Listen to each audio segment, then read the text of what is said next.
புத்தாண்டு கால எரிபொருள் கையிருப்பு முழுமையான விபரம். எரிசக்தி மூலங்களை இலங்கைக்கு வழங்க ரஷ்யா இணக்கம். யாழில் சாதனை புரிந்த கூலி தொழிலாளியின் மகள். கணித பிரிவில் தேசிய மட்டத்தில் முதலிடம் பெற்ற கிளிநொச்சி மாணவனுக்கு ஆளுநர் வேதநாயகன் வாழ்த்து. தடுத்து வைப்பதில் மட்டும் பயனில்லை, இசார சம்பந்தி விவகாரத்தில் போலீசாருக்கு கடும் உத்தரவு. நெருக்கடியிலிருந்து காப்பாற்றும் பொறுப்பு அரசுடையது, சஜித். மட்டக்களப்பு கொலை மற்றும் கொள்ளை சம்பவங்கள் கைது செய்யப்பட்டவர்களுக்கு ஆதரவாக எந்த சட்டத்திறனையும் ஆஜராக கூடாது என வலியுறுத்தி கவனஈர்ப்பு போராட்டம். வீதி விளக்குகளை அணைப்பது திருடர்களுக்காகவா? அரசாங்கத்தையும் அனுரவையும் கடுமையாக சாடுகின்றார் ராஜித சேனாரத்ன. நாச்சிமார் கோவில் குளம் துப்புரவு பணிகள் முதல்வர் மதிவதனை தலைமையில் ஆரம்பம். பங்களாதேஷ் காவலில் இருந்து 6 இலங்கை மீனவர்கள் விடுதலை. ஜனாதிபதிக்கும் தமிழ் முற்போக்கு கூட்டணி தூதுக்குழுக்கும் இடையிலான சந்திப்பு நாளை. அரசு வைத்தியர்கள் நாளை பணிப்புறக்கணிப்பில். வீட்டின் மதிலை உடைத்துக் கொண்டு சென்ற லொரி, 3 பலத்த காயம். சுற்றி வளைப்புக்கு சென்ற போலீசாருக்கு குளவிக்கொட்டு. ரஷ்யாவிலிருந்து இலங்கைக்கு எரிபொருளை வழங்குவது உறுதி செய்யப்பட்டுள்ளதாக இலங்கை பெட்ரோலிய கூட்டுத்தாபனம் தெரிவித்துள்ளது. எரிபொருளை இறக்குவதற்கு இலங்கையில் உள்ள 2 இடங்களும் தற்போது பணிச்சுமை அதிகமாக இருப்பதன் காரணமாகவே கப்பல்களை கொண்டு வருவதில் தாமதம் ஏற்பட்டுள்ளதாக அதன் நிர்வாக பணிப்பாளர் கலாநிதி மயூர நெத்திகுமார் தெரிவித்துள்ளார். இதுகுறித்து மேலும் விளக்கிய அவர், ரஷ்யாவுடன் பேச்சுவார்த்தைகளை நடத்தி வருகின்றோம். தற்போது ஏப்ரல் மற்றும் மே மாதங்களுக்கான எரிபொருள் கப்பல்கள் பெரும்பாலும் உறுதி செய்யப்பட்டுள்ளன. இலங்கையில் எரிபொருளை இறக்குவதற்கு பிரதானமாக 2 இடங்களே உள்ளன. எனவே ரஷ்ய நிறுவனத்திடமிருந்து புறப்படும் எரிபொருள் கப்பல் அத்தகைய இடத்திற்கு வரக்கூடிய திகதிகள் மற்றும் தொழில்நுட்ப விடயங்கள் குறித்து தற்போது ஆலோசிக்கப்பட்டு வருகின்றது. எவ்வாறாயினும் எரிபொருளை பெற்றுக்கொள்ள முடியும் என்பது உறுதி செய்யப்பட்டுள்ளது. நாட்டின் தற்போது எரிபொருள் இருப்பு குறித்து அவர் மேலும் தெரிவிக்கையில், நாளை மற்றொரு டீசல் கப்பல் இலங்கையை வந்தடைய உள்ளது. அதில் சுமார் 32,000 மெட்ரிக் டன் டீசலும் 5,000 மெட்ரிக் டன் விமான எரிபொருளும் கொண்டுவரப்படுகின்றன. அதேபோல் ஏப்ரல் 6 மற்றும் 7 திகதிகளில் மேலும் 2 டீசல் கப்பல்கள் வரவுள்ளன. அதன்படி ஏப்ரல் மாதத்தின் முதல் வாரத்தில் நாங்கள் எதிர்பார்த்த அனைத்து கப்பல்களும் இலங்கையை வந்தடைந்து கொண்டிருக்கின்றன. கடந்த மாதமும் எதிர்பார்த்த அனைத்து கப்பல்களும் நாட்டை வந்தடைந்தன. எனவே பண்டிகை காலம் முடிந்து 5 மாதம் முடியும் வரை இலங்கையில் எரிபொருள் கையிருப்பில் இருக்கும். எனினும் எரிபொருள் விலை அதிகமாக இருப்பதால் மக்கள் சிக்கனமாக பயன்படுத்துமாறு கேட்டுக்கொள்கிறோம் என்றார். அனைத்து அரசு வைத்தியசாலைகளிலும் உள்ள வைத்தியர்கள் நாளை காலை 8 மணி முதல் 24 மணி நேர அடையாள பணிப்புறக்கணிப்பு போராட்டத்தில் ஈடுபட உள்ளதாக அரசு வைத்திய அதிகாரிகள் சங்கம் அறிவித்துள்ளது. சுகாதார அமைச்சு மேற்கொண்டுள்ள சட்டவிரோதமான இடமாற்ற நடைமுறைக்கு எதிர்ப்பு தெரிவித்து இவ்வாறு மீண்டும் வேலைநிறுத்த போராட்டத்தில் ஈடுபடுவதாக அந்த சங்கம் குறிப்பிட்டுள்ளது.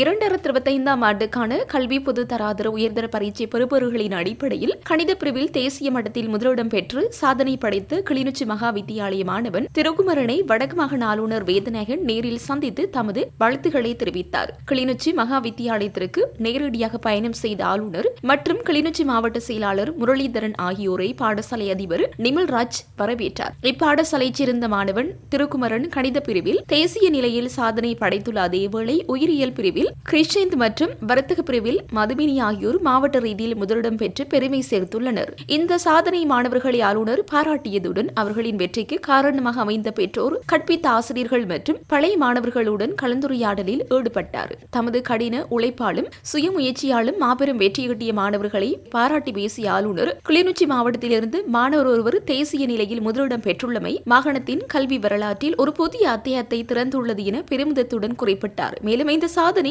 மாணவர்கள் ஏனைய மாணவர்களுக்கு ஒரு சிறந்த முன்மாதிரியாக விளங்குவதோடு எதிர்காலத்தில் பரீட்சைக்கு தோற்று உள்ள மாணவர்களுக்கு சிறந்த வழிகாட்டிகளாகவும் திகழ வேண்டும் என்றும் வலியுறுத்தினார். அத்துடன் இவர்களுக்கு கற்பித்த ஆசிரியர்களையும் ஆளுநர் வெகுவாக பாராட்டினார்.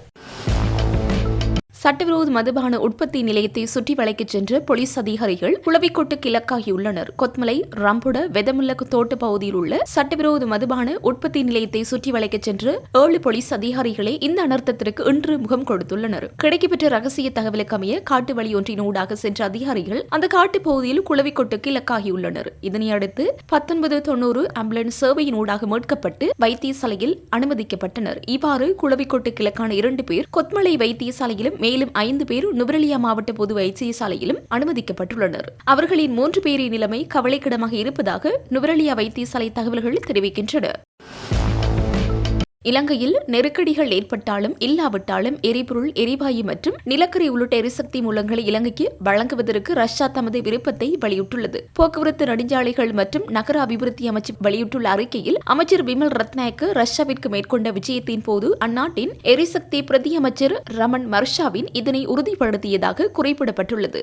அத்துடன் இலங்கையில் முன்னெடுக்கப்படும் ஏனைய அபிவிருத்தி திட்டங்களுக்கு தேவையான ஆதரவை தொடர்ச்சியாக வழங்கவும் பிரதியமைச்சர் உறுதியளித்துள்ளார். மத்திய கிழக்கின் போர்ச்சூழல் இலங்கையின் எரிசக்தி விநியோகத்தில் ஏற்பட்டுள்ள சிக்கல்களை தீர்ப்பதற்கு தனது நாடு அதிகபட்ச ஆதரவை வழங்கும் என்று தெரிவித்த ரஷ்ய பிரதி அமைச்சர் இலங்கைக்கு தற்போது தேவையான எரிபொருளை வழங்குவதற்கும் எதிர்காலத்தில் ஏற்படக்கூடிய தட்டுப்பாடுகளை நிவர்த்தி செய்வதற்கும் முழுமையான ஒத்துழைப்பை வழங்க உடன்பட்டுள்ளார். அதற்கமைய ஏப்ரல் மற்றும் மே மாதங்களுக்கு தேவையான எரிபொருள் விநியோகத்தை மேற்கொள்ள முடியும் என்றும் அவர் தெரிவித்துள்ளார். தேவையான எரிபொருள் கையிருப்புகளை விரைவாக விடுவிக்கும் செயல்முறையை முறைமைப்படுத்த வேண்டியதன் அவசியத்தை சுட்டிக்காட்டிய பிரதி அமைச்சர் இதற்காக ரஷ்ய நிறுவனங்களுக்கும் இலங்கை பெட்ரோலிய கூட்டுத்தாபனத்திற்கும் இடையில் ஒப்பந்தங்களை மேற்கொண்டு அடுத்த கட்ட நடவடிக்கைகளை முன்னெடுப்பதற்கான வசதிகளை செய்து தருவதாகவும் கூறினார். மேலும் இலங்கையின் எரிசக்தி தேவைக்காக பயன்படுத்தப்படும் நிலக்கரியை வழங்கவும் தனது நாடு தயாராக இருப்பதை அவர் இங்கு வலியுறுத்தினார். இலங்கையின் அபிவிருத்தி பாதை யதார்த்தமாவதை காண்பதே தனது நாட்டின் விருப்பம் என்றும் தற்போதைய அரசாங்கம் முன்னெடுத்து வரும் நிலையான அபிவிருத்தி திட்டங்களுக்கு ரஷ்ய அரசாங்கம் தொடர்ச்சியான ஆதரவை வழங்கும் என்றும் இதன்போது தெரிவிக்கப்பட்டுள்ளது. நெருக்கடியிலிருந்து மக்களை காப்பாற்றும் பொறுப்பு அரசிடமே காணப்படுவதாக எதிர்க்கட்சி தலைவர் சஜித் பிரேமதாஸ் தெரிவித்துள்ளார். எதிர்க்கட்சி தலைவர் சஜித் பிரேமதாஸ் இன்று வெளியிட்டுள்ள விசேட அறிவிப்பில் குறித்த விடயத்தை வெளிப்படுத்தியுள்ளார். நாளுக்கு நாள் நாட்டு மக்களின் பாதுகாப்பின்மை அதிகரித்து வருகின்றது. எண்ணெய் விலை மற்றும் மின்சார கட்டணம் மீண்டும் அதிகரிக்கப்பட உள்ளன. இதனால் 2,20,00,000 மக்கள் கடுமையான அழுத்தத்திற்கும் துயரத்திற்கும் ஆளாகி வருகின்றனர். சமூகத்தில் ஆபத்தான நிலையில் உள்ள குழந்தைகள், சிறுவர்கள் மற்றும் தாய்மார்களுக்கென விசேட வேலைத்திட்டம் ஒன்றை அரசாங்கம் நடைமுறைப்படுத்த வேண்டும். யுனிசெப் அமைப்புடன் உடனடியாக கலந்தாலோசித்து விசேட நலன்புரி திட்டம் ஒன்றை ஆரம்பிக்குமாறு கோரிக்கை விடுகின்றேன். அரசாங்கம் சர்வதேச நிதி நிறுவனங்களின் அடிமைகளாகாமல் உடனடியாக மக்கள் வாழ்வாதாரத்தை பாதுகாக்க நடவடிக்கை எடுக்க வேண்டும். அரசாங்கம் எவ்வளவுதான் கூறினாலும் கடுமையான ஒரு பற்றாக்குறை ஏற்படுவதால் ஐக்கிய நாடுகள் சபையின் உணவு மற்றும் விவசாய அமைப்பு கலந்தாலோசித்து நெல், சோளம், தேயிலை உள்ளிட்ட அனைத்து பயிற்சிகளுக்கும் தேவையான உள்ளீடுகளை வழங்கும் திட்டத்தை ஆரம்பிப்பதற்கு நடவடிக்கை எடுங்கள். தற்போது விதைகளுக்கு தட்டுப்பாடு எழுந்து காணப்படுகின்றன. யூரியாவிற்கு கடுமையான தட்டுப்பாடு நிலவுகின்றது. விவசாயிகளுக்கு தேவையான எரிபொருள் கிடைத்த பாடில்லை. சில நாட்களில் சிறுபோக பருவம் ஆரம்பிக்கப்படவிருக்கின்றது. இதற்கு தேவையான எரிபொருள் உரியவாறு விவசாயிகளுக்கு கிடைத்த பாடில்லை. பயிர்களுக்கு உத்தரவாத விலை இல்லாமையினால் விவசாயிகள் மிக குறைந்த விலையில் தமது அறுவடைகளை விற்க வேண்டி காணப்படுகின்றன. முழு விவசாயத்துறையும் கடுமையான சரிவை சந்தித்துள்ளதால் இப்போதாவது ஐக்கிய நாடுகள் அமைப்புடன் கலந்தாலோசித்து விவசாய நடவடிக்கைகளை மீள கட்டியெழுப்ப தேவையான தேசிய வேலை திட்டம் ஒன்றை நடைமுறைப்படுத்த வேண்டும். மீனவர்கள், தொழில்துறை, சுற்றுலாத்துறை, பொருளாதாரத்திற்கு பங்களிப்பு செய்யும் சகல தரப்பினரும் வீழ்ச்சியை சந்தித்துள்ள இந்த தருணத்தில் அலட்சியமாக இல்லாமல் வீழ்ச்சியையும் சரிவுகளையும் சந்தித்துள்ள நாட்டின் பொருளாதாரத்திற்கு பக்கபலத்தை சேர்க்கும் மக்களுக்காக வேண்டி முழுமையான நலன்புரி தேசிய வேலை திட்டம் ஒன்றை நடைமுறைப்படுத்துவதை அரசாங்கம் கவனம் செலுத்த வேண்டும். சில நாட்களில் புத்தாண்டுக்கு தொழிற்சாலைகள் மூடுவதால் புத்தாண்டுக்கு பின் இந்த தொழிற்சாலைகள் மீண்டும் திறக்க தேவையான அடித்தளத்தை அமைப்பதே அரசின் கடமையாகும். பராட்டை சட்டத்தின் அமலாக்கத்தை இடைநிறுத்த வேண்டும். மாற்றுத்திறனாளி சமூகம், முதியோர் சமூகம், ஆபத்தான நிலையில் உள்ள தரப்பினர் ஆகிய அனைத்து குடிமக்களும் பாதுகாக்கப்படும் திட்டத்தை நடைமுறைப்படுத்த வேண்டும். நாட்டின் பொருளாதார வழியை தக்க வைத்து தேவையான அனைத்து நடவடிக்கைகளை மேற்கொள்ளுமாறும் எதிர்க்கட்சித் தலைவர் இங்கு கோரிக்கை விடுத்தார். யாழ் ஊர்காவற்றுறை புனித அந்தோணியார் கல்லூரி மாணவியான தேவதாஸ் கிலானி என்ற மாணவி உயிரியல் தொழில்நுட்பத் துறையில் மாவட்டத்தில் முதலிடமும் அகில இலங்கை ரீதியில் 27வது இடமும் பெற்று சாதனை படைத்துள்ளார். குறித்த மாணவியின் தந்தை மாணவி 10 மாத குழந்தையாக இருக்கும் போது உயிரிழந்துள்ளார். அதன் பின்னர் குறித்த மாணவியின் தாயாரை கூலி தொழில் செய்து அந்த மாணவியை கற்பித்து வந்த நிலையில் இவ்வாறு சாதனை புரிந்துள்ளார். நிம்மதியாக இருந்து கல்வி கற்பதற்கு ஒரு சீரான வீடு இல்லாத நிலையிலும் குறித்த மாணவி சாதித்துள்ளார். ஜனாதிபதி அனுரகுமார திசாநாயக்கவை தமிழ் முற்போக்கு கூட்டணி தூதுக்குழு நாளை சந்தித்து உரையாட உள்ளது. ஜனாதிபதி அனுரகுமார திசாநாயக்கவுக்கும் கூட்டணி தலைவர் மனோ கணேசனுக்கும் இடையில் சமீபத்தில் நடைபெற்ற தொலைபேசி உரையாடலில் ஏற்பட்ட உடன்பாட்டின் அடிப்படையில் இந்த சந்திப்பு ஏற்பாடு செய்யப்பட்டுள்ளதாக தெரிய வருகின்றது. கூட்டணி தலைவர் மனோ கணேசன், பிரதி தலைவர்கள் பழனி திகாம்பரம், ராதாகிருஷ்ணன் எம்பி மற்றும் கூட்டணியின் அரசியல் குழு உறுப்பினர்கள் சிலரும் இந்த சந்திப்பில் பங்கு பெறுவார்கள் எனவும் மலையக மக்கள் தொடர்பான அவசர பிரச்சினைகள் மற்றும் நாட்டின் தற்போதைய அரசியல் நிலவரம் ஆகியவை தொடர்பில் உரையாட உள்ளதாக மனோ கணேசன் எம்பி தெரிவித்துள்ளார். வண்ணார்பண்ணை வடக்கு 1ஆம் வட்டாரம் மாநகர நாச்சியார் கோவில் குளம் துப்புரவு பணிகளை மாநகர முதல்வர் பி மதிவதனி ஆரம்பித்து வைத்துள்ளார். வட்டார உறுப்பினர் எஸ் நிசாந்தனின் கோரிக்கையில் சுகாதார குழு தலைவர் எஸ் சரூபன் ஒழுங்கமைப்பில் மேற்படி விசேட வேலைத்திட்டம் தொடங்கி வைக்கப்பட்டது. மேற்படி வேலைத்திட்டத்தின் ஊடாக குளத்தில் படர்ந்திருந்த குளத்தாவரங்கள் மற்றும் குளத்தில் நீண்ட காலமாக காணப்படும் கழிவுகள் மாநகர சபை பொது சுகாதார ஊழியர்கள் ஊடாக அகற்றும் பணிகள் ஆரம்பிக்கப்பட்டன. மேற்படி விசேட வேலைத்திட்டத்தை தொடங்கி வைக்கும் நிகழ்வில் பிரதி முதல்வர் தயாளன், மராமத்து குழு தலைவர் மயூரன், மாநகர சபை பிரதம கணக்காளர், மாநகர சபை உறுப்பினர்களான தனிஸ்டன், ரொபின்சன், ஜேசுராசா, அப்துல்லா, மதுகான், மாநகர சுகாதார மேற்பார்வையாளர்கள் மற்றும் அப்பகுதி சமூக மட்ட அமைப்புகள் மற்றும் கோவில் நிர்வாக உறுப்பினர்கள் என பலரும் கலந்து கொண்டிருந்தமை குறிப்பிடத்தக்கது. பாதாள உலகக்குழு தலைவர் கணேமுல்ல சஞ்சீவ என்பவரை கொலை செய்ய தூண்டியமை மற்றும் அதற்கு உடந்தையாக இருந்தமை தொடர்பில் கைது செய்யப்பட்டு தடுத்து விசாரணைக்கு உட்படுத்தப்பட்டுள்ள இசாரா சவந்தி மீதான விசாரணைகளை விரைந்து முடைக்குமாறு கொழும்பு மேலதிக நீதவான் நீதிமன்றம் உத்தரவிட்டுள்ளது. கொழும்பு தலைமை நீதவான் அசங்க எஸ் போதரகம முன்னிலையில் இந்த வழக்கு நேற்று விசாரணைக்கு எடுத்துக் கொள்ளப்பட்ட போதே கொழும்பு குற்றத்தடுப்பு பிரிவினருக்கு இந்த உத்தரவு பிறப்பிக்கப்பட்டது. குறித்த வழக்கின் 15வது சந்தேக நபராக பெயரிடப்பட்டுள்ள இசாரா சவந்தி தொடர்பான விசாரணைகளில் எவ்வித முன்னேற்றமும் காணப்படவில்லை என நீதவான் இதன்போது சுட்டிக்காட்டினார். சந்தேக நபரை தடுத்து வைப்பதில் மாத்திரம் பயனில்லை, விசாரணைகளை முறையாக முன்னெடுத்து அவரை நீதிமன்றத்தில் முன்னிலைப்படுத்த வேண்டும் என்றும் நீதவான் கடுமையாக தெரிவித்தார். சந்தேக நபரான இந்த பெண் ஆரம்பகட்ட விசாரணைகளின் போது வெவ்வேறு இடங்களுக்கு அழைத்துச் செல்லப்பட்டு ஏனைய சந்தேக நபர்களை கைது செய்ய பயன்படுத்தப்பட்டுள்ள போதிலும் தற்போது அவர் தொடர்பான மேலதிக விசாரணைகளில் தேக்க நிலை நிலவுவதை நீதிமன்றம் அவதானிப்பதாக நீதவான் குறிப்பிட்டார். சந்தேக நபர் தற்போது தனது 2வது 90 நாள் தடுப்பு காவல் காலத்தை கடந்துள்ளதாகவும் அவர் தொடர்பான முழுமையான விசாரணை அறிக்கையை நீதிமன்றத்தில் சமர்ப்பிக்குமாறும் கொழும்பு குற்றத்தடுப்பு பிரிவினருக்கு நீதவான் கட்டளையிட்டார்.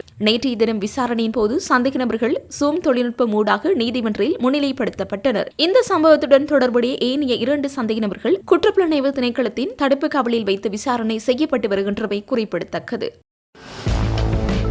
நுவரெலியா போலீஸ் பிரிவுக்குட்பட்ட நுவரெலியா பழைய ஊடப்புசுலாவ வீதியில் வன பாதுகாப்புத்துறை காரியாலயத்திற்கருகில் இன்று குப்பை லோரி ஒன்று வீதியை விட்டு விலகி அருகில் உள்ள வீடொன்றின் மதில் சுவர் மீது மோதி விபத்துக்குள்ளாகியுள்ளது. குறித்த லோரி நுவரெலியா மாநகர சபைக்கு சொந்தமான குப்பை அகற்றும் லோரி ஒன்று எனவும் தெரிய வந்துள்ளது. இதன்போது லோரியின் சாரதியும் நடத்துனர் இருவரும் படுகாயமடைந்த நிலையில் நுவரெலியா மாவட்ட பொது வைத்தியசாலையில் அனுமதிக்கப்பட்டுள்ளனர் என போலீசார் தெரிவித்தனர். இந்த விபத்து காரணமாக வீட்டு மதில் சுவர் மற்றும் வீட்டிற்கு பலத்த சேதம் ஏற்பட்டுள்ளதுடன் லோரியின் முன்பகுதியும் கடுமையாக சேதமடைந்துள்ளது. விபத்து தொடர்பாக நுவரெலியா போக்குவரத்து போலீசார் மேலதிக விசாரணைகளை முன்னெடுத்துள்ளனர்.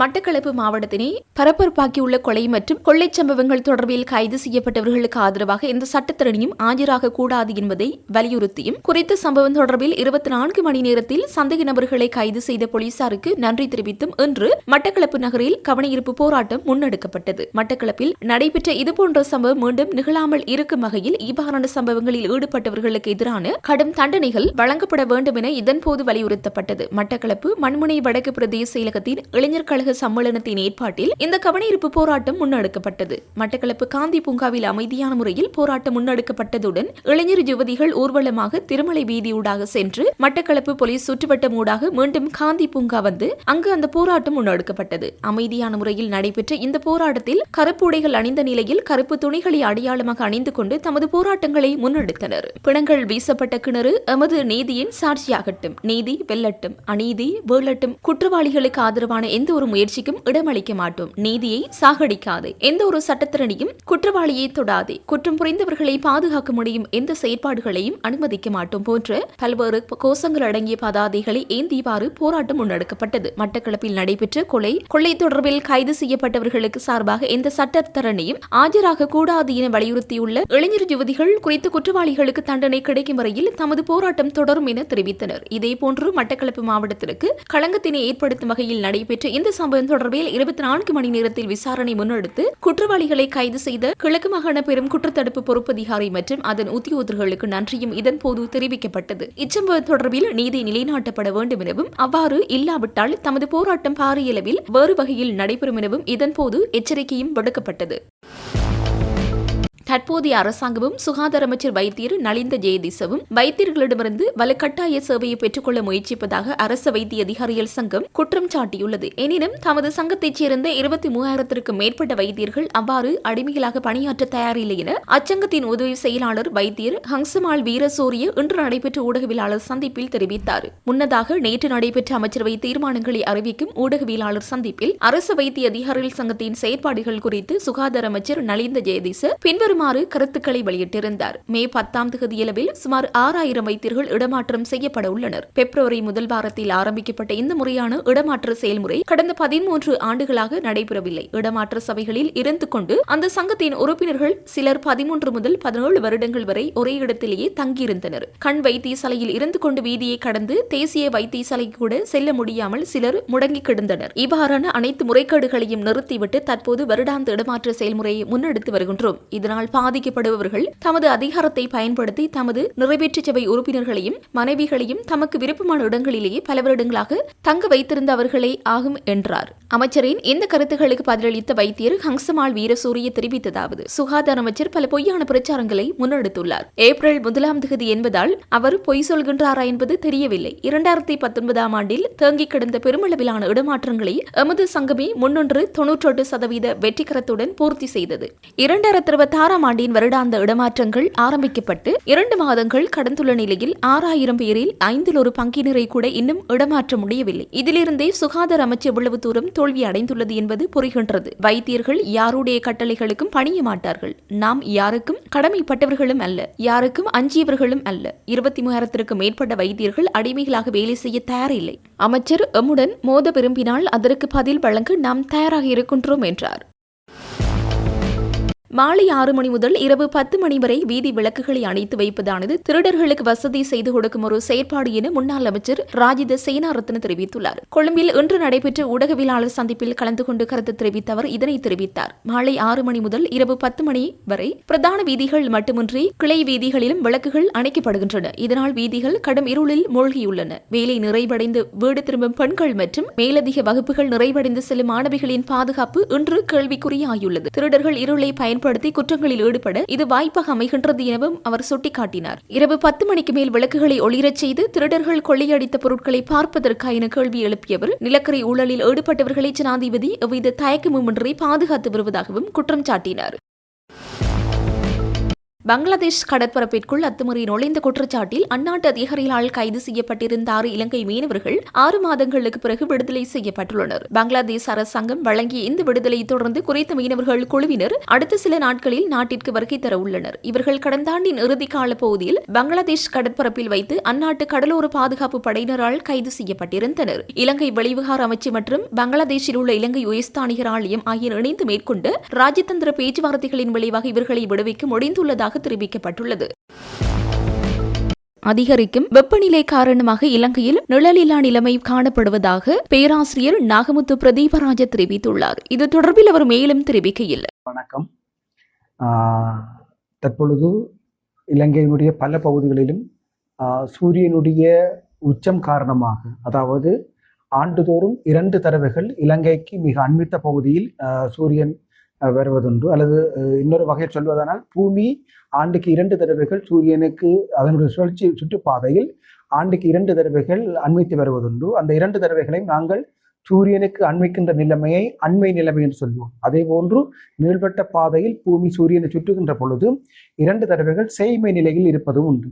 இந்த அண்மை நிலைமையில் இருக்கின்ற நிலைமையில் முதலாவது ஆண்டினுடைய முதலாவது தொடக்கமாக ஏப்ரல் மாதத்தின் முதல் வாரங்களில் இலங்கையினுடைய பல பகுதிகளிலும் சூரியனுக்கு அண்மித்ததாக இருப்பதனால் சூரியனுடைய கோணம் கிட்டத்தட்ட 80-90 வகைகளில் நிலவுவதுண்டு.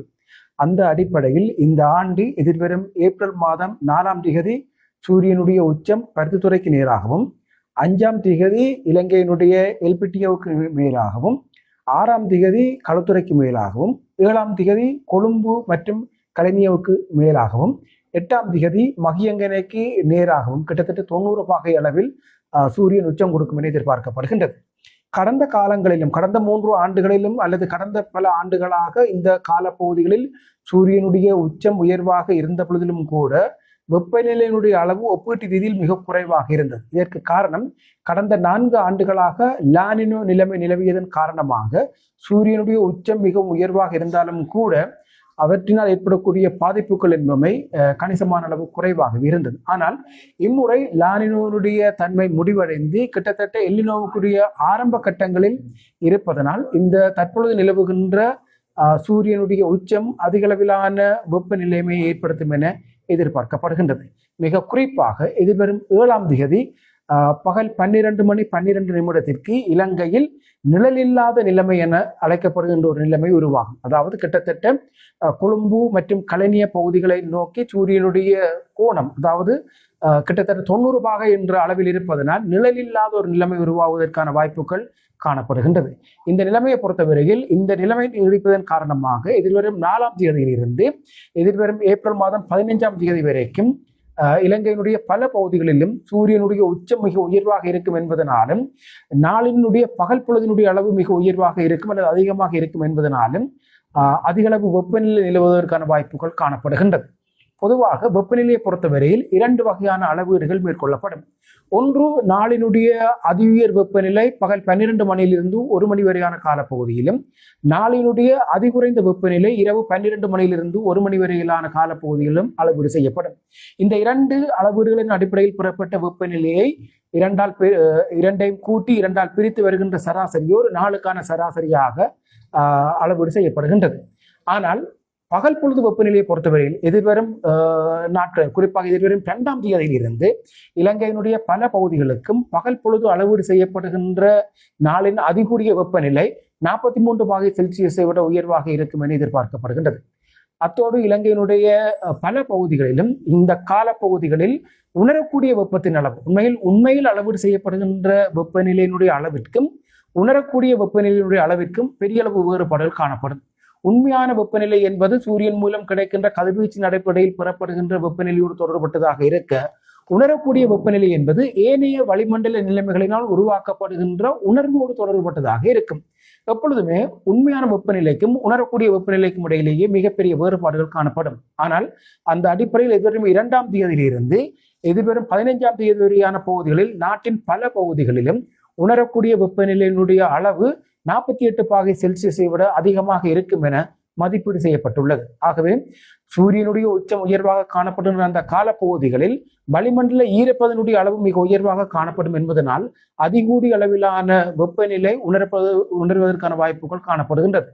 மனித உடலை பொறுத்தவரையில் மனித உடல் ஒரு 40 பாகை செல்சியஸுக்கு மேலாக வெப்பநிலையை உணர்கின்ற பொழுது அது ஆபத்தான வெப்பநிலை என்ற கணக்கீட்டிலேயே வரையறுக்கப்படும். பொதுவாக இந்த 40 பாகை செல்சியஸ் வெப்பநிலை என்பது அனைவருக்கும் அவர்களுடைய உடல் சமநிலைக்கு ஏற்ற வகையில் பொருத்தமானதாக இருக்காது. இந்த 40 பாகை செல்சியஸுக்கு மேலாக வெப்பநிலை உணரப்படுகின்ற பொழுது பலருடைய உடல் பல அசௌகரியமான நிலைமைகளை உருவாக்கக்கூடும். ஆகவே எதிர்வரும் 2ஆம் தேதியிலிருந்து எதிர்வரும் 15ஆம் தேதி வரைக்கும் ஏப்ரல் மாதம் 2ஆம் தேதியிலிருந்து 15ஆம் தேதி வரைக்கும் உண்மையான வெப்பநிலையும் பகல் பொழுதில் அளவீடு செய்யப்படுகின்ற உண்மையான வெப்பநிலையும் 43 பாகை செல்சியஸுக்கு மேலாக இருக்கும். அதே வேளை உணரக்கூடிய வெப்பநிலையுடைய அளவு 48 பாகை செல்சியஸை விட கூடுதலாக இருக்கும் என எதிர்பார்க்கப்படுவதனால் இந்த அதிகரித்த வெப்பநிலை தொடர்பாக பொதுமக்கள் மிகவும் விழிப்பாக இருப்பது அவசியமானது. எங்களுடைய நாட்டில் அத்தகைய நிகழ்வுகள் இல்லை. இருந்தாலும் கூட கடந்த சில ஆண்டுகளில் ஒரு சில இறப்புகள் பதிவாகி இருக்கின்றன. ஆனால் சில நாடுகளில் இந்த காலப்பகுதியில் நிலவுகின்ற அல்லது உருவாகுகின்ற வெப்ப அலை ஹீட் வேவ் என்பது பல உயிரிழப்புகள் ஏற்படுத்துகின்ற நிலைமையை நாங்கள் அவதானிக்கக்கூடியதாக இருக்கின்றது. ஆகவே எல்னினோவினுடைய ஆரம்ப நிலைமைகள் உருவாவதற்கான ஏதி நிலைகள் இந்து சமுத்திர பிரதேசத்தில் காணப்படுகின்ற இந்த சந்தர்ப்பத்தில் சூரியனுடைய உச்சமும் உயர்வாக இருக்கும் என்பதால் கிடைக்கின்ற அதிகூடிய வெப்பநிலை ஒரு வெப்ப அலையை உருவாக்குவதற்கான வாய்ப்புகளையும் கொண்டிருப்பதனால் பொதுமக்கள் இந்த உயர்ந்த வெப்பநிலை தொடர்பாக மிகவும் விழிப்பாக இருப்பது அவசியமானதாகும்.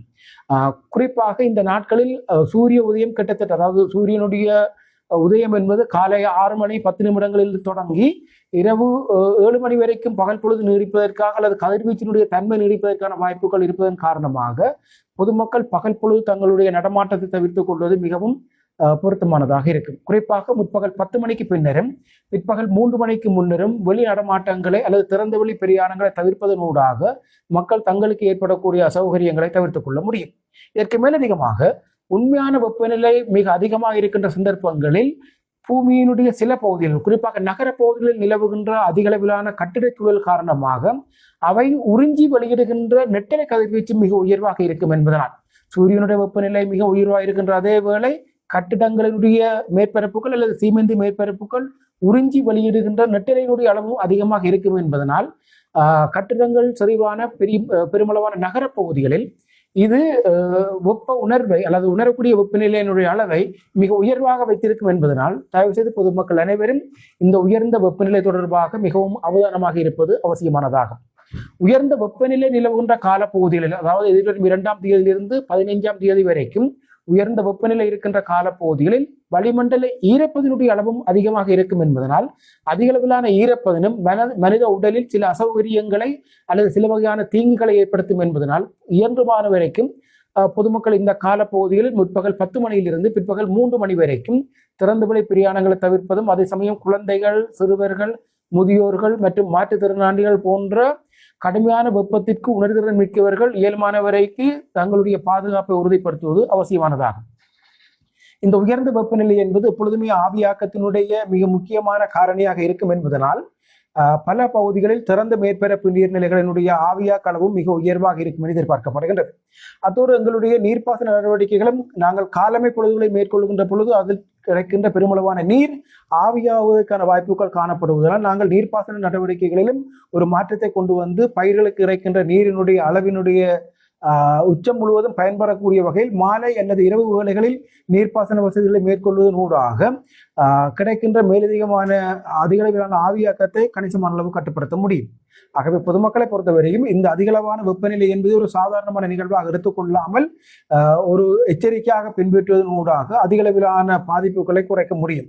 பொதுவாக உலகம் முழுவதிலுமே ஏற்படுகின்ற இந்த அதிக வெப்பநிலை என்பது பல பிரதேசங்களில் அதிகளவிலான உயிரிழப்புகளை ஏற்படுத்துகின்ற ஒரு மிக முக்கியத்துவம் வாய்ந்த ஒரு வானிலை அனர்த்தமாக வரையறுக்கப்பட்டிருக்கின்றது. ஆகவே அது போன்ற ஒரு சூழ்நிலை எங்களுடைய பிரதேசங்களுக்கு இருப்பதன் காரணமாக அதிக அளவிலான வெப்பநிலை இருக்கின்ற இந்த சந்தர்ப்பங்களில் பொதுமக்கள் தங்களுடைய பாதுகாப்பை உறுதிப்படுத்திக் கொள்வது அவர்களுக்கு ஏற்படக்கூடிய பாதிப்புகளை கணிசமான அளவு குறைக்கும் என எதிர்பார்க்கலாம். நீர்மின் உற்பத்தியிலே எப்படி இந்த காலப்பகுதியை பொறுத்தவரையில் மிக அதிகளவிலான சூரிய ஒளி நாடு முழுவதும் கிடைக்கும் வாய்ப்பு இருப்பதனால் குறிப்பாக இலங்கையினுடைய வடக்கு, வடமத்திய, வடமேல், மத்திய மற்றும் மேல் மாகாண பகுதிகளில் ஏனைய பிரதேசங்களோடு ஒப்பிடுகின்ற பொழுது மிக உயர்வாக சூரியனுடைய உச்சம் இருக்கும் என்பதனால் இந்த பிரதேசங்களில் காணப்படுகின்ற தரை மேற்பரப்பு நீர்நிலைகள் மிக வேகமாக ஆவியதற்கான வாய்ப்புகள் காணப்படுகின்றன. ஏற்கனவே எங்களுக்கு கடந்த ஆண்டு நவம்பர் மாதம் 27, 28, 29ஆம் தேதிகளில் நிகழ்ந்த டிக்ஸா புயலினால் எங்களுடைய தரை மேற்பரப்பு நீர்நிலைகள் மிக அதிகளவிலான நீர்கொள்ளளவை எட்டியிருந்தாலும் கூட தற்பொழுது நிலவுகின்ற மிக உயர்வான வெப்பநிலை மிக அதிகளவிலான ஆவியாக்கத்தை தூண்டும் என்பதனால் இது சில சமயங்களில் நீர்மின் உற்பத்தியிலும் ஒரு கணிசமான அளவு பாதிப்பு ஏற்படுத்துவதற்கான நிலைமைகளை கொண்டிருக்கிறது. ஏனென்றால் குறிப்பாக எதிர்வரும் 2ஆம் தேதியிலிருந்து 15ஆம் தேதி வரைக்கும் கிட்டத்தட்ட 14 நாட்கள் மிக உயர்வான வெப்பநிலை நிலவும் என்பதனால் ஆவியாக்க விகிதமும் கிட்டத்தட்ட 80% மிக உயர்வாக கடந்த காலங்களோடு ஒப்பிடுகின்ற பொழுது 80% விட உயர்வாக இருக்கும் என எதிர்பார்க்கப்படுகின்றது. ஆகவே நீர்மின் உற்பத்தியும் இந்த அதிகளவிலான வெப்பநிலையினால் ஏற்படுகின்ற ஆவியாக்கத்தின் காரணமாக ஒரு சவாலுக்கு உட்படக்கூடிய நிலைமை காணப்படுகின்றது. தற்பொழுது நிலவுகின்ற அதிக வெப்பநிலை இலங்கையினுடைய பல பிரதேசங்களிலும் நிலவுவதற்கான வாய்ப்புகள் காணப்படுகின்றன. இக்காலப்பகுதியை பொறுத்தவரையில் நாட்டினுடைய அனைத்து பகுதிகளிலுமே சூரியனுடைய உச்சம் மிக உயர்வாக இருக்கும் என்பதால் நாடு முழுவதிலும் மிக உயர்வான வெப்பநிலை நிலவுவதற்கான வாய்ப்புகள் காணப்படுகின்றன. இந்த உயர்வான வெப்பநிலை நிலவுகின்ற இந்த காலப்பகுதியை பொறுத்தவரையில் வெப்பச்சலனத்துக்குரிய செயற்பாடுகள் அதிக அளவில் இடம்பெறுவதற்கான வாய்ப்புகள் காணப்படுகின்றன. குறிப்பாக கிடைக்கின்ற அதிகளவிலான வெப்பநிலை காரணமாக மேற்பரப்பு நீர் ஆவியாகி உடனடியாகவே குளிர்வடைந்து மாலை அல்லது அதிகாலை வேளைகளில் மழையாக கிடைப்பதற்கான வாய்ப்புகள் காணப்படுகின்றது. இந்த வெப்பச்சலன மழையை பொறுத்தவரையில் எதிர்வரும் 3ஆம் தேதியிலிருந்து நாடு முழுவதும் ஆரம்பித்து எதிர்வரும் 10ஆம் தேதி வரைக்கும் நாட்டின் பல பகுதிகளிலும் அவ்வப்பொழுது நிலவுவதற்கான வாய்ப்புகள் காணப்படுகின்றன. ஆனால் மிக முக்கியமான ஒரு விடயத்தை நாம் கருத்தில் கொள்ள வேண்டும். இந்த மழை என்பது முதலாவது இடைப்பருவ காலத்தில் தோன்றுகின்ற மேற்காவுகை அல்லது வெப்பச்சலன செயற்பாடு அல்லது உகைப்பு செயற்பாட்டினால் உருவாகி இருக்கின்ற மழை என்பதனால் இது இடிமின்னலோடு தொடர்பட்ட மழை என்பதனால் இந்த மழை கிடைக்கின்ற பொழுது இடிமின்னல் நிகழ்வுகளும் நிகழ்வதற்கான வாய்ப்புகள் காணப்படுகின்றன.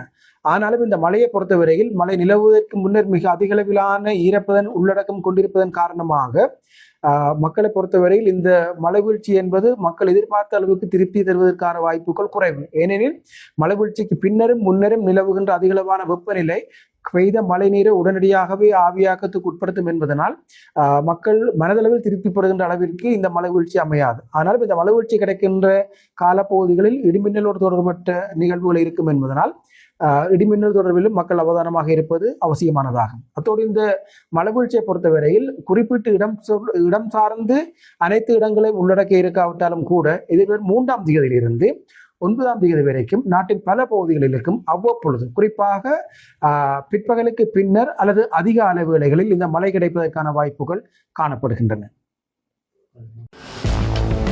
நிலவி வரும் வறட்சியான வானிலை காரணமாக குடிநீர் பற்றாக்குறை ஏற்பட்டுள்ள பகுதிகளில் மக்களுக்கு குடிநீர் வழங்குவதற்காக பவுசர் வாகனங்களை ஈடுபடுத்தியதாக தேசிய நீர்வளங்கள் மற்றும் வடிகாலமைப்பு சபை அறிவித்துள்ளது. குறைந்த நீர் விநியோகம் உள்ள பகுதிகளில் வாழும் மக்களுக்கு தொடர்ச்சியாக சுத்தமான குடிநீர் வழங்குவதை தங்களின் முதன்மையான பொறுப்பென நீர்வளங்கள் சபை தெரிவித்துள்ளது. நீர் விநியோகத்தில் ஏதேனும் தடை அல்லது சிக்கல் ஏற்படும் பட்சத்தில் உடனடியாக 1939 என்ற துரித இலக்கத்திற்கு தொடர்பு கொண்டு தெரிவிக்குமாறு பொதுமக்கள் கேட்டுக் கொள்ளப்படுகின்றனர். இந்த தகவலின் அடிப்படையில் உடனடி நடவடிக்கை எடுக்கப்படும் என்று நீர்வளங்கள் சபை உறுதியளித்துள்ளது. தொடரும் வறட்சியான காலநிலையால் பொதுமக்கள் நீரை சிக்கனமாக பயன்படுத்துமாறும் அதிகாரிகள் வேண்டுகோள் விடுத்துள்ளனர்.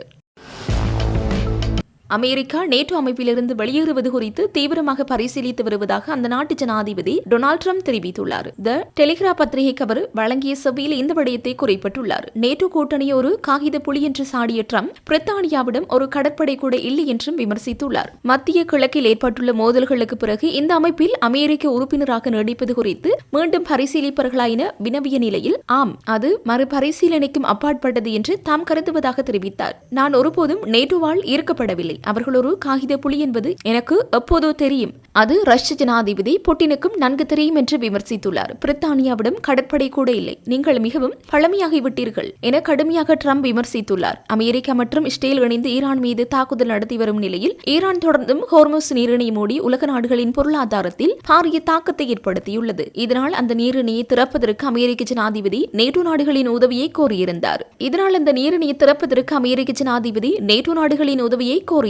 இந்த நிலையில் அவரது அழைப்பு நேரடியாகவே நேட்டோ நாடுகள் நிராகரித்த நிலையில் ட்ரம்ப் நேட்டோ நாடுகளை இவ்வாறு விமர்சித்துள்ளமை குறிப்பிடத்தக்கது.